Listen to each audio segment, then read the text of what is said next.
Welcome back to the Player's Edge. Tonight, we are joined by DRF national correspondent Jay Privman, who covers the Triple Crown races, the Breeders' Cup, and Southern California racing. So nobody better to join us tonight for the big weekend of racing at Del Mar. Jay, how are you tonight? Good, Rich. How are you? And how are the rest of the guys? Yes, fantastic. So the rest of the crew, everybody's familiar with. Terry Hollywood Hay gets his name because he's always getting mentioned on TVG and television. Swiss Army Sean does a little bit of everything, and Kentucky Downs Tom can't wait because he loves to hit long shots. How are you tonight, Terry? I'm doing really good, really good. Hey, if you don't mind, I have a question for you, Jay. I wondered what has been the biggest change you've seen in the racing industry during your career? Wow. God, there's so many things. I mean, the biggest is simulcast wagering. I mean, that was not something that existed when I started out, and now it's 90% of daily handle is off track. So that the migration of money off track as opposed to everything being on track I would think is probably the biggest change since I started. Yeah, I agree with that. And I'll tell you, I've been looking at the Daily Racing Form for 65 years now. My dad, the first time I ever saw it was my dad give me one. But one of the things that online betting has done for me, it's on the smaller tracks, it's helped them in a way, but it also ruined it for me in a way, because it used to be easier to go to a smaller track. And there were tracks where the people that only went there once a year didn't really know what was going on, and I could do pretty well. But now that they have it online, it doesn't work that way anymore. Right. How you doing tonight, Sean? I'm doing really good. Jay, so I know you answered some of this about your handicapping angles. Do you look at horses as well as in the paddock, and any of that stuff on how a horse looks today compared to other days, and anything like that you use in your handicapping? Not so much that, Sean, in terms of I couldn't tell you if a horse has lost 10 pounds from its last race or not, but I would look at if a horse is adding leg wraps or things like that. And sometimes if I'm down in the paddock for a big race, I'll check horses' feet and see if they have bar shoes or quarter crack patches or something like that. But that's not something that I'm looking at every single race every day. And certainly if I'm not at the track but still betting, I'm not going to notice stuff like that. And we always talk about, is there a jockey that is like one that when you bet, he doesn't win, and when you don't bet, he always wins? Do you have one of those guys? I don't know about that. It's more horses that I'm like that. In fact, there's one in the races that we're going to be discussing on Saturday at Del Mar who's like that with me, where whenever I zig, she zags, and vice versa. But I can't think of that regarding a rider per se. How about you, Tom? How are you tonight? Any big wins this week? Hanging in there. Yeah, good. Getting ready for my Kentucky Downs because I like that European-styled racing, but, that's me. Mm-hmm. Jay, who do you think that you've written about as the most overhyped racehorse that you've had to write about? Most overhyped racehorse I've had to write about. Wow, I hate answering stuff like that just off the top of my head, because I like to think about those kinds of questions before, and give I got to challenge you. Give me a couple of examples of recent vintage, and I'll tell you if I think they were overrated or not. But I can't. Maybe Havre de Grace, who was a horse of the year and keeps ending up on a Hall of Fame ballot. And I mean, she was a terrific mare, but she's not, to me. She didn't have a Hall of Fame career, but she shows up on the Hall of Fame ballot every year. So I might put her there. I mean, nothing wrong with her. I just think in terms of being a Hall of Famer, I don't know that she did enough to make that to make that part of her resume. So I would, off the top of my head, I would name her, but that's something I'd really like to think about a little longer. Well, hopefully this one you won't have to think about very long. It's a two-part Bill Murray question. So you said he's your favorite actor. So best Bill Murray movie and the Bill Murray scene that made you laugh the hardest. A lonely groundskeeper, now about to become the Masters champion.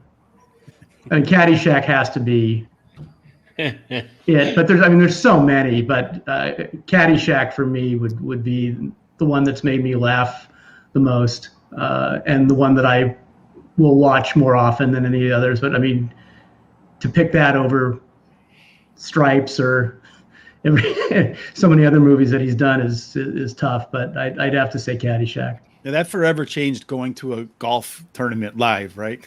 Right. For me, I think that it's Ghostbusters, but not for the movie reason. I have 2 kids, and one of them, my daughter, she's wonderful, and I recommend movies to her. Now, I'm 55, she's 19, so the graphics and the video and all that kind of stuff was much different in the 1980s than it is today. So when I told her to watch Ghostbusters, and she came back and she said she liked it and didn't mock me mercilessly over the campy style like special effects, I thought, okay, that means that movie can stand the test of time. And as far as the funniest Bill Murray scene I can remember that made me laugh so hard, did you see the movie Zombieland? Yes. When they shot him? Do you remember that? See, it just makes you laugh right now. If you haven't seen that, my son and I were watching it. Twisted. You just killed Bill Murray. It was the funniest thing. My son and I were laughing on the couch. Now, it's not a movie you can watch with your kids, but that scene was hilarious. I mean, look, it made them laugh right there thinking about it. All right, so now we'll get away from laughing matters. Quickly, we should mention St. Vincent, because let's face it, that's a horse racing theme in a movie and that Bill Murray was in, and it's not such a bad thing to win a nice trifecta. No, it's not such a bad thing to win a nice trifecta. All right, let's try to win a trifecta. Let's get started with the I'm Smokin Stakes. That's race number 6 on Saturday. So you're the guest, Jay. I know you said you like to go ahead and take a look at basically the race setup. So how do you see this race taking shape? Yeah, this is one where I really think there's a lot of speed in the race. And so I was looking for horses that might be able to take advantage of that expected race shape. And unfortunately, I came up with largely horses who I think are going to sit just off the pace and finish well. But those are horses that are going to be short prices in here, specifically number 5, Rock and Rye, who was a very impressive winner, I thought, of the Graduation, which is basically, this race run 4 weeks ago. It's the same kind of race, a Calbred race, a sprint. And I see no reason why he won't be one of the top contenders in here. But I think Thirsty Always, getting back with his friends, is going to run a lot better here. Ran against Open Company in his last 2 starts and is now moving back into State Bred Company. And I think he's better when he sits just off the pace instead of trying to vie for the lead like he did last time. But there's so much pace in here that I think you want something that's going to come from off the pace. So I'm not very clever in terms of the horses that I like in here, but I think from a race shape standpoint, they're the right ones. All right. Now, Terry's usually the one, Jay, who for whatever reason seems to be able to read the mind of our guests and always seems to mirror their picks. Terry, are you going to mirror some picks again tonight? Well, those are 2 horses I like in my picks, but my top picks, number 3, Joker Boy. He won his first race at 5.5 furlongs and now stretches out to 6 furlongs, which I think fits really well with the way he appears to have the running style. So, and then I like number 8, Moose Mitchell, ran second at 6 furlongs in his last race, and the connection switches to jockey Flavely and Pratt. His early running speed will help his chances. Then I like number 5, Rock and Ray. And he's won 2 races in a row and going for a hat trick now. He has the highest last speed rating and has the best dirt speed among today's starters. And then number 7, Thirsty Always. He ran in a grade 2 race last time, a 6 furlong contest. And now he drops in class and has a trainer who wins 20% of the non-graded stakes that he has a horse entered in.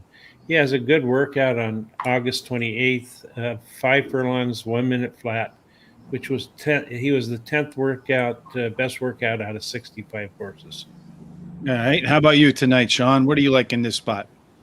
I like number 7, Thirsty Always. Won the first 2 career races, then stepped up to grade 2 and tried to get out front and just died on a speed duel there. Gets a jockey upgrade here going to Juan Hernandez and comes back down to a more realistic spot. And then I went with number 8, Moose Mitchell. One of 2 maidens in here, but ran well in first two career starts, and a huge jockey upgrade with Flavien Prat. I think the outside post will work here too, as the horse can be forwardly placed and Pratt can decide what to do from there. And then I had to use Rock and Rye. I just didn't want to take the short price as far as winning, but going for his 3rd win in a row while stretching out another half furlong. We'll be there at the end. Be a good one to use in exotics, but not on top. Tom's usually good for a long shot. Tom, you see anything that's at a price, or no, you're going to go short too? You always, every time I try to set you up, you smack me down. Medium price. How about medium? that? That's good. Better than. I took number 8. Moose Mitchell is my top choice. They've talked about it before. I like the switch from the Apprentice to the Flavien Prat, and I push. Would it made the difference having Flavien Prat when he already won? Maybe. January foaled, so he's the oldest horse in the race. Negative is the trainer's spotty record, but in the past been okay. I like the outside position for this horse. And the sire, the dam was unraced, but the sire, this is his first crop, so it's interesting to look at it. You got 8 runners, 3 of them are winners, and this could be the 4th winner. So that's why I like him. Number 1, Zorboshki. I like good works. I like the turf race last time out, just powered away from the field. First race against State Bred at Los Al was decent. Rail, little bothers me a little, but I think it's got speed. Kyle Fry, one of the friends of the show, for Peter Miller, returns to take the mount. I think it's a good choice. The Dam was a winner. 100% of her 2-year-olds have won from 3 starters, and 2 of them are stakes winners. So got the breeding to say this is right in the wheelhouse. Number 3, Joker Boy, is my last choice. Nice win. Still had a wide trip and still found a way to get there in time. I think the inside post actually helps this horse. Works are okay. This is again another first crop sire. The Dam was stakes placed. And her folds have done well. It got 6 folds, 6 winners, 1 stakes winner, and 50% of them are 2-year-olds have won, and this includes one of them. And that's pretty good. It'll work if you pick the right one there for sure. For me, I agree, Jay. I like the 5-horse. When we had Trevor McCarthy on the show 2 weeks ago, he had mentioned for the Pacific Classic that on the dirt track you got to be up front. And when you look at this race at 6 furlongs, I believe 70% speed bias, 30% wire-to-wire bias. 5-horse has some of the fastest fractions that any of these horses have run out of the gate. So I think could be close to the pace, hard to catch. Joker Boy has the top pedigree for the distance and surface. Tom went over some of that. And despite what you see in the past performance lines, it looked like the horse came from off the pace. But in the last race, it had 2 of the, if you dig a little deeper and do a little bit of math, it had some of the fastest fractions early out of the gate last time, too. So I wouldn't be surprised to see the 3-horse Joker Boy closer to the pace and has the late kick to keep it up. And then I have number 7, Thursday Always, has the best early pace numbers. And I put him ahead of number 4, who also has Mr. T's Thirsty, because Mr. T's Thirsty, I think, could be the one that gets to the lead with Thirsty Always right behind him. But Thirsty Always has the late legs to keep it going, where I think number 4 will go back. And then there was a toss-up between number 8 and number 1 for me to round out the I'm Smokin Stakes, which I think is a great name for a race. Wouldn't you say, Jay? I'm Smokin Stakes. Oh, it's right up there with the big-ass fans mile at the Breeders' Cup. Well, I'm Smokin was actually a very good sprinter out here about 40 years ago, so it's named for that horse, Calbred. So the big-ass fans, we could talk about this later, but that's actually named after a fan company. I thought it really meant like big fans or large fans or fans who were very big into the sport, but I did not know it was actually a fan company until last week. I thought it was a great name for a race. And heavily used in horse barns. I mean, because you need to move the air in those. I bet. I forgot to mention, too, this number 1 horse is actually entered in Friday, too. Jay, do you have any information on if this horse will run in this race? Yeah, I believe she's a filly. That's why she was entered in the stake tomorrow, but I believe she's going to run in the race Saturday. Okay. All right, so a little breaking news right there. Thanks, Sean, for being on top of that. So the next race is the John C. Mabee Stakes. So maybe we can pick the winner here. That's race number 9. Completely different. This one is a 1 1/8 on the turf. And when we had Trevor on the show, he said to us that he was being in the front on the grass. Del Mar this season is a death sentence, so stay away from speed. Do you see it that way too, Jay? Yeah. For the most part, this meet, that has been the case. Not in sprints per se. You need to go, but going long for sure. Especially early on in the meet, speed had no shot. It's gotten a little bit better as the meet has progressed. In fact, there was 2 weekends ago, there were quite a few horses that were on or near the lead that did extremely well. So it's starting to even out a little bit better, whereas the first 4 weeks or so of the meet, you couldn't do it. I still think you're better off sitting and finishing, but it's not a complete Bermuda Triangle like it was the first month or so of the season. All right. And who do you like in this spot? Remember, you were asking before about jockeys that I can never get on terms with, and I said no. There's actually a horse running Saturday that's that way for me. Well, Maxim Rate is that horse. I can never get right with her. Whenever I think she's going to run well, she underperforms. Whenever I toss her, she wins, often at a good price, like she did in the Game Lead 2 starts back. So she's my third choice in this race. I like a couple others in here better, including a horse who beat her last time, and that's Dog Tag. I thought the cutback in distance for her last time really benefited her. She certainly can run a 1 1/4, but I think cutting back to a 1 1/16 last time, where she had a little more pace in front of her, was beneficial for her to finish into that pace. And she'll go out to a 1 1/8 on Saturday. But she looks to me like she's headed in the right direction now. She's a horse who's had infrequent starts every year. I mean, here she is, a 5-year-old, and she's only run 13 times. She only had 4 starts last year. This will only be her 4th start this year. So they've had trouble keeping her going. But her performances this year, even though they're all second-place finishes, have all been rock solid. And I thought her last race was her best race yet. So I'm going to put her on top. My second choice in here is a little bit of a price, and that's Bodicita, the 6 horse in here, who I thought ran a decent enough race last time in the Yellow Ribbon, finishing 4th.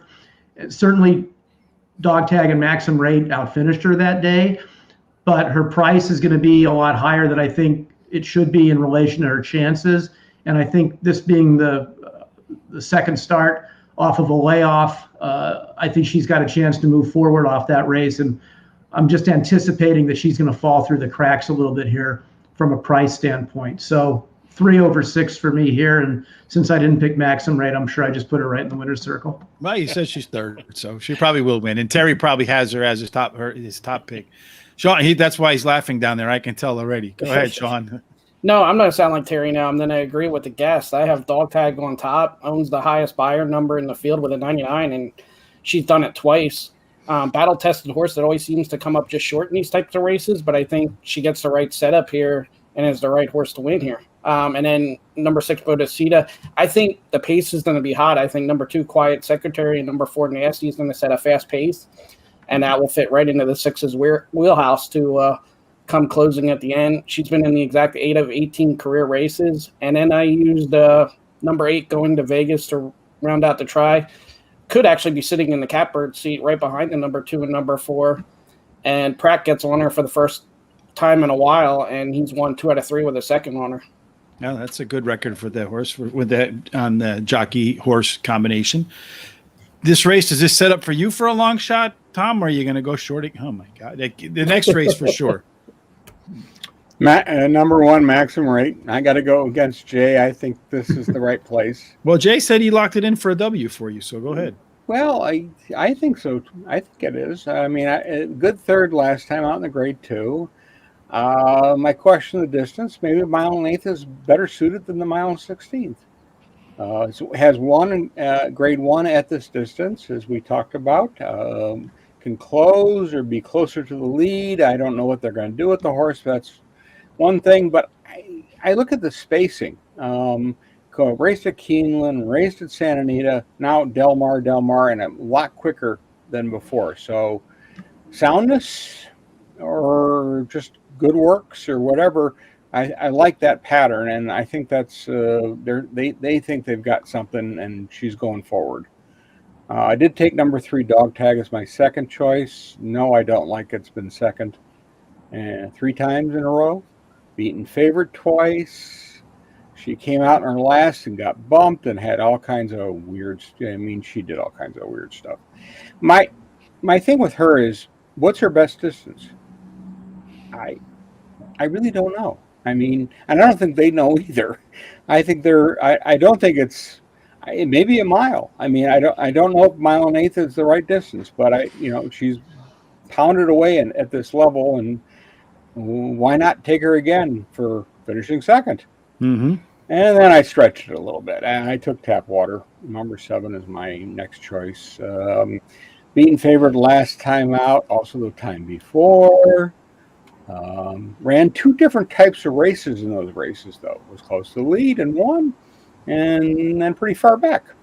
So what are they going to do this time with it? Well, I like the fact they're putting Joe Bravo up, and I think if the horse if he's got anything under her, she's gonna do better. And he usually gets the best out of horses, and I like that move. Good. Terry, what move do you like? Well, I'm with the guest and with Sean. I like the number 3 Dog Tag. Has ran second 3 races in a row, as everybody said, but 2 of those were Grade 2 affairs, and she is 9 for 11 on the turf, winning 4 of those races. She has the highest last speed rating, and her best turf speed is faster than the average winning speed. And then I like number 8 Going to Vegas, won her last race at Del Mar, today's distance, and has a good workout on August 29th. During her career, she has finished in the money 75% of the time, winning 25% of those races. And then my third pick is number 1, Maximum Rate, likes the track and the distance, and her best turf speed is the fastest among today's starters. And then I'm going right along with Tom. I like number 7, Tapwater. Ran third in her last race at 1 mile and 3/8, and now cuts back to 1 mile and 1/8, which will be better for her front running style, I think. She has the hot jockey Joe Bravo, who in the last 7 days out of 18 mounts has won 6, had 2 seconds and 4 thirds. And she has a really good workout on August 28th, 47 flat handling. She was the 4th best workout out of 76 workouts. Pretty fast. Well, I'm going to make it, I guess. My picks mirror Terry's exactly. I have Dog Tag on top. Only horse in the field last time to run a speed figure above par for this group. Going to Vegas, gets the top jockey, Flavian Pratt. I'm also interested in seeing that Umberto Rispoli jumps off the 7, Tapwater to ride the 3. So he made a decision as to what horse he thinks might be the better horse here. I haven't got any kind of relationship with Maxim Rate, but I got him coming in 3rd. So hopefully he goes there. I expect big improvement in the second off a layoff. And the fractions in the first race after some time on the bench were as sharp as any. So you look at that race, I expect improvement. So ran one of its better races the first time off the bench. If improves in the second time, like I expect, could be one of the better races. And then I have Tapwater. Best late pace numbers. So if late pace holds up, Tapwater should be coming hard. 3rd off a layoff. So that's that classic angle right there. And has the top pedigree for the distance and the surface. So the next race I'm going to find very interesting here, the Del Mar Derby, 14 horses, 1 mile and 1/8, no real favorite. And it probably took me longer to go through this race than the other 2 to figure out which horse I was going to go with. Do you see this as a wide open affair, Jay, or do you have a horse kind of singled out that you think stands out compared to the other 13? No, I think this race is very, very challenging. I think it's deserving of, the belief that you expressed that it's a wide open race. I think it could flop a number of ways. You just have to hope you get lucky here and you get a trip. I'm going to go with a real bomber in here. My angle in here is that I think the Oceanside and the La Jolla were just very average races, and I'm wanting to try and play against the horses coming out of there because I think not that they don't have a chance to win, but because I think their odds are going to be undervalued in relation to their chances. And the bomber I'm going to take a shot with here is number 11, Lincoln Hawk, who I think is going to get a lot of pace to run into. I thought ran very well last time. Granted, it was an allowance race, but this horse I thought ran well behind Jimmy Blue Jeans in a race where there was just absolutely no pace, and he flew home in that race. Because he's stepping up and running in a stake, he's going to have to run his best race ever. But I'm not sure that the horses in here are that much better than what he's been running against, and I think the value will be there. So even though he's going to be running against the toughest horses he's run against so far in this country, I don't think it's that big a step up, and I think his price is going to be a lot higher than it should be. So I'm going to take a shot with him. The other horse in here who I'm going to use prominently is from the exact same barn, and that's No Foolery here, who is coming out of the Oceanside, but I thought ran well in the race, finished strongly. Giovanni Franco has had a terrific meet. He's been completely rejuvenated this meet. And this is another horse who I think will be a decent enough price, and he'll probably be a higher price than Flashiest and Crew Dragon, and they were all right together at the finish of that race. In fact, several horses were right across the line in there. So of the ones coming out of the Oceanside and La Jolla, I think he might be the best value. But like I said, the horse that I think offers the best gamble in here for me is the 11 Lincoln Hawk, in a race where I think you can make a case for about more than half the field. Oh, I agree. This race has Tom written all over it. It's got foreign horses in here. It's got long shots in here. Tom, at some point you're going to stop disappointing me tonight. So I think this is it. This would be the one. Yes. Number 14, Flashiness. That's my top choice. I tossed the last race at Saratoga. Yeah, it was way over its head. Some of the better Europeans were in there. Some of the better U.S. horses were in there. Yeah, it didn't have a chance. But it always runs a troubled trip. Well, it's perfect for coming out of the 14 hole. I mean, it's been checked. It's been knocked into rivals. It's been off slow. It's been checked again. It pulled a little bit early. It was rank. But it's 5 wins, 5 starts, 3 wins in 1 second. That's not bad for having all these problems. Mm-hmm. Well, at 14, you're definitely going to get problems. There's no question in my mind. Hate that post, but on the other hand, if they do anything to get this horse to settle a little bit, I think it's got a great chance in here, and I definitely think it's a price. Number 9, Zofeller, my next choice.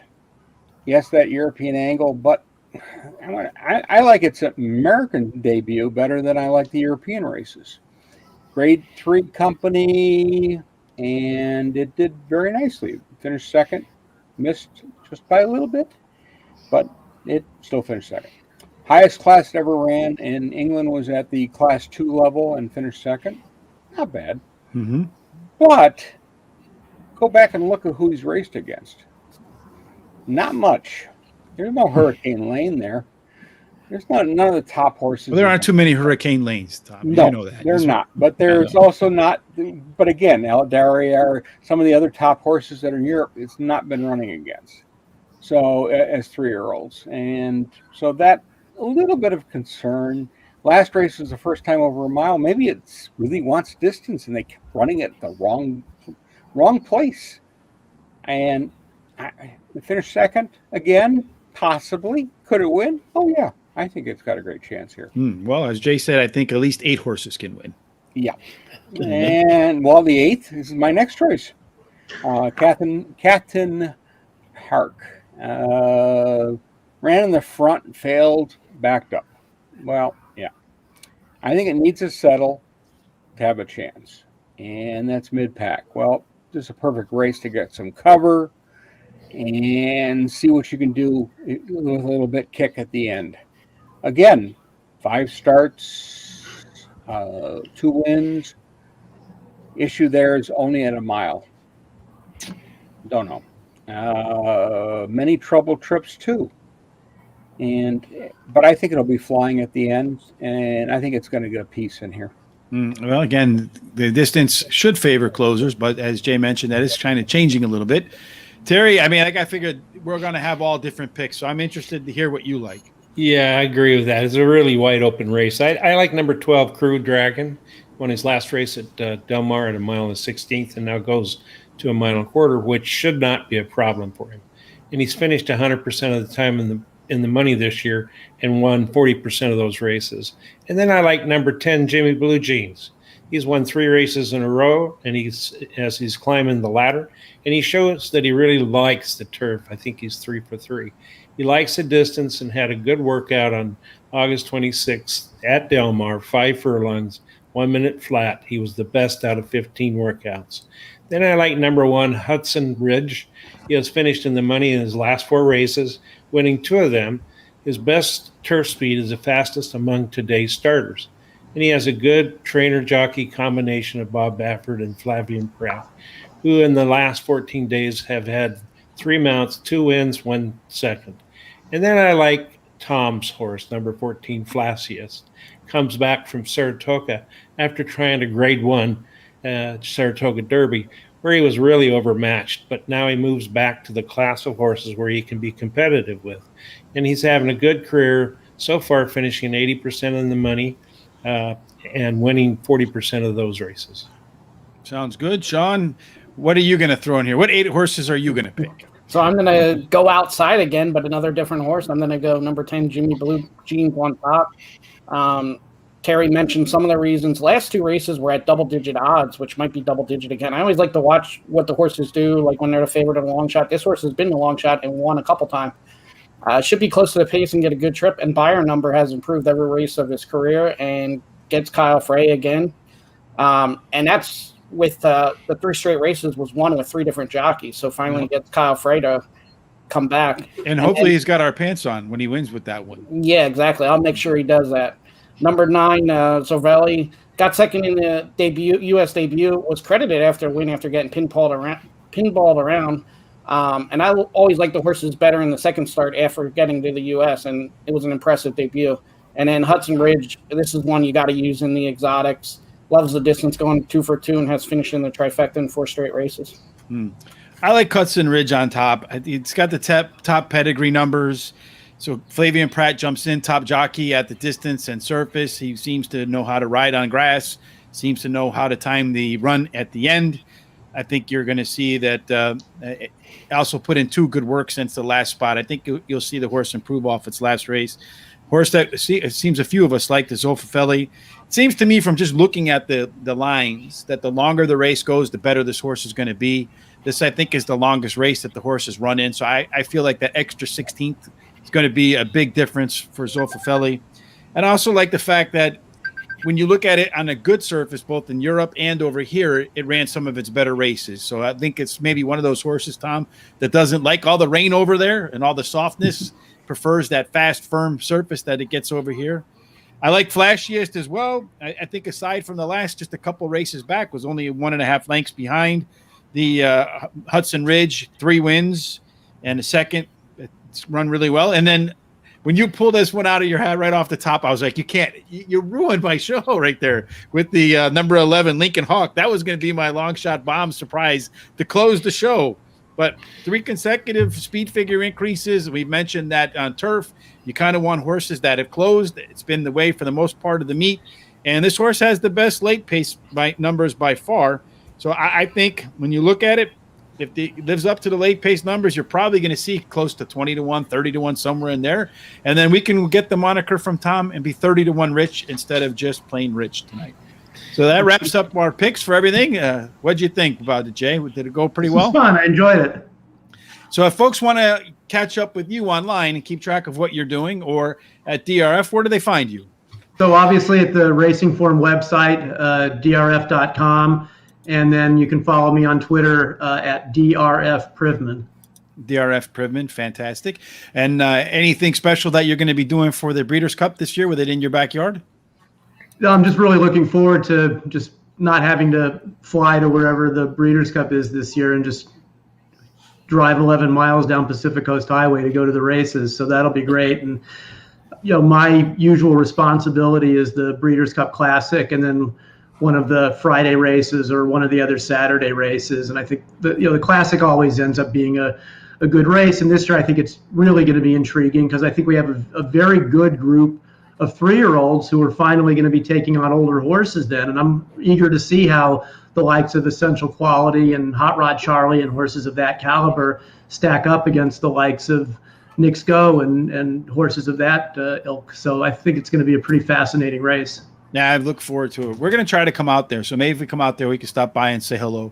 We're thinking about having one of those customer appreciation things. We're just trying to find room and all that kind of stuff. So it's kind of difficult to do for sure, but we're working on that. Sean, for the folks that want to keep up with us that are new, what do they do? Facebook and Twitter, Horse Racing Radar. And before we go, Jay, you just said about Knicks Go and Essential Quality. If you had to pick today, which one would you pick? I will not do that. I don't play that game ever, not with the Derby, not now, because you don't know who all's in the field, what the pace is going to be, and especially with Knicks Go, I think that's extremely important. If there's another horse that's going to go with him, I don't know that I'd pick him. If he's loose on the lead, then he's going to be tough to beat. So, if you can tell me who's in the field, I'll make the pick. Otherwise, I'll wait till they draw the race. Mister. Which one, Tom? Gosden's horse. Mistriff? Yeah, that's beat him racing in Saudi Arabia. Yeah, that was pretty nice, for sure. All right, Jay, we 100% appreciate you coming on. I thought we had a good time, some great picks, some different ideas across the board. Make sure you follow Jay, read his stuff over at DRF. Sure, there's going to be a lot of great insights, and head on over to Amazon and buy his book, right, Jay? Right, exactly. Yeah, what's the name of the book again? I wrote it down, but I got like 45 different papers out here. I can't remember. There's 2 of them out there. There's the Breeders' Cup book that I did. It's going on 20 years now, but it still makes a wonderful gift about the history of the Breeders' Cup up to that era. And then I did a book on the history of Del Mar, and that came out more recently, just about 5-6 years ago. So both are lovely gifts to those of you who either like racing or who you want to get interested in racing. Well, I would imagine with the Del Mar book, it's got some, you say golden era of Hollywood ties, considering that's a lot of those folks were involved in opening up that track.